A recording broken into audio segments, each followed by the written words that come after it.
I'll be one of those who feel that many judgments should not go to the Supreme Court for obvious reasons. The docket of the Supreme Court is overcrowded. The justices are overwhelmed. For example, today there were 8 justices sitting, and of the 8 justices, at least 6 of them sat in all the appeals. For God's sake, they are human beings like us. These are family members. These are fathers, grandfathers. These are brothers. These are sisters. These are mothers. And they seem to have devoted the whole of their life since the pre-election petition started in September 2022 up to now to nothing but serving the nation. So the important point I made here, which I want to reiterate, is that it may be, we may have to look at it again, whether some of these election petitions should actually end at the Court of Appeal level. I was one of those who felt that, yes, the Supreme Court should not be bothered with too many of these, that House of Assembly, House of Reps, and Senate could end at the Court of Appeal level. But from what we have seen, particularly in the Plateau scenario, there was great miscarriage of justice. The Supreme Court today spared no words. They used legal and judicial koboko to flog the Court of Appeal for what they termed miscarriage of justice, perverse judgments. In many of the cases, particularly in the Plateau State, 2 senators' positions were reversed, 3 House of Representatives were reversed, about 11 House of Assembly were reversed. If all these cases have gone to the Supreme Court, all of them will have their seats retained. On what ground were they reversed? The Court of Appeal surprisingly was talking about saying PDP had no structures in Plateau State. When the PDP structures, membership of a political party of the PDP, nomination, congresses, primaries, when did they become part and parcel of matters that the court can have jurisdiction? Today, the Supreme Court said not even the election tribunal had jurisdiction, let alone the Court of Appeal, and they voided the decision on the governorship. They would also have voided the decision on the 2 senatorial candidates, the 3 House of Reps, and the 11 House of Assemblies. Injustice has been done to them. What is the remedy now? That is why I'm going to now review my stance with all respect, humility, as a constitutional lawyer, of saying that, yes, these cases should go to the Supreme Court as the final court of the land. We saw grave injustice today, and my heart has been bleeding. People voted for by the electorate were removed by the Court of Appeal, which had no jurisdiction over the matter.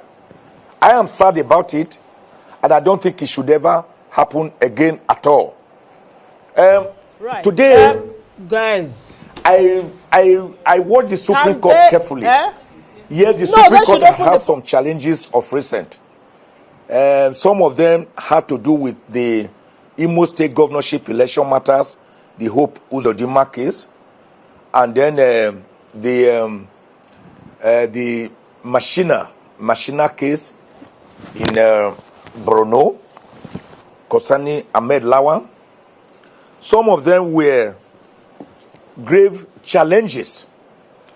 But today, the Supreme Court came out smoking as not just a court of law, a court of justice, and a court of equity, but as also as a public policy making court, by showing the way forward, by telling the people that we are not here to carry out what Ozekhpedia, which are formulated and modeled after Wikipedia, calls judocracy, that it is now the judiciary that delivers governors, senators, House of Rep members, House of Assembly members, and even president.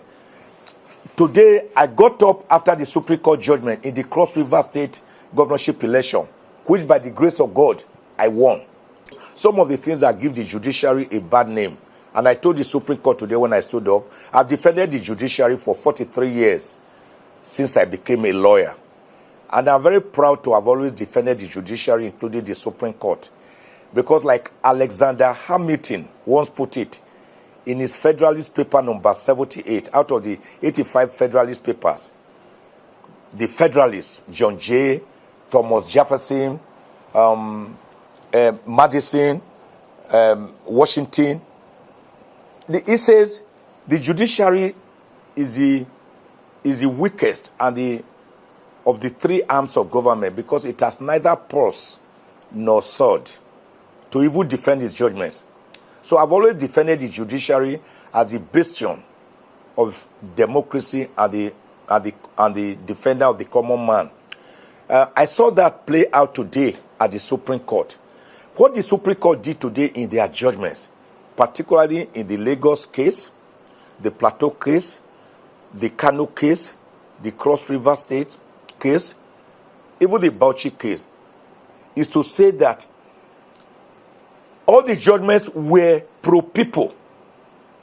They were in defense of the sanctity of the electoral mandate of the people, that the votes of the people should not only be counted, but should be allowed to count.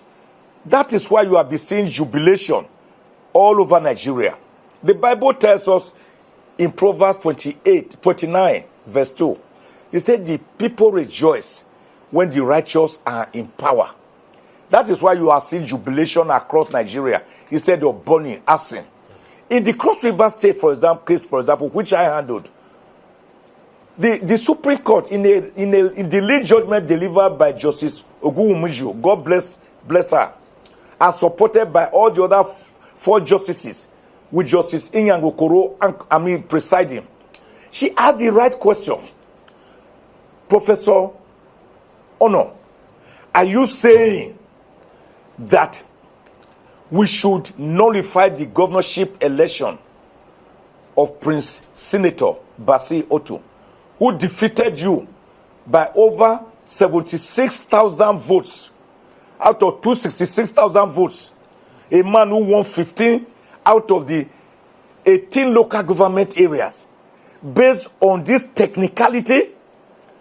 So today I saw a Supreme Court looking at justice, not just the law, but justice. What does justice of the case say?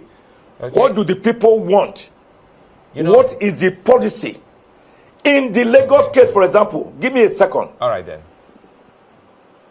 I saw the Supreme Court settling for the first time, finally, in the sense of all finality, as in the case of Adegoke Motors Limited versus Adesoya, that the Supreme Court is final, not because it is infallible, but it is infallible because it is final. Today they settled the question of citizenship by birth and dual nationality.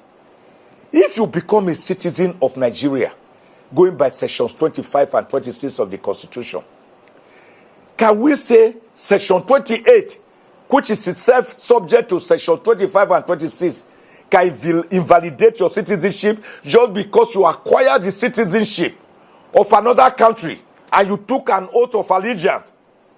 In the case of the governorship of Lagos State, the Supreme Court, in a lead judgment read by Justice M.L. Gadba, Justice M.L. Gadba, I just want to throw this in because he analyzed those sections. I know where, yes. And said dual citizenship can never disqualify you from contesting for the governorship. A lot of people watching now would like to hear your comment on this. From you. We should look at the laws again. Whether House of Assembly, House of Representatives, and senatorial elections should actually stop at the Court of Appeal level. Do they not have justice? Should they not go to the Supreme Court? That is one. What happens to the justices who, in spite of laid down principles of law by the Supreme Court, that nomination, congresses, primaries, membership of political parties are all matters within the realm of a political party? and that no political party or a member of another political party can peep into, through the fence, into the affairs of another political party to ask what they are doing, except you are an aspirant under Section 84 of the Electoral Act and within the meaning of Section 285 of the Constitution.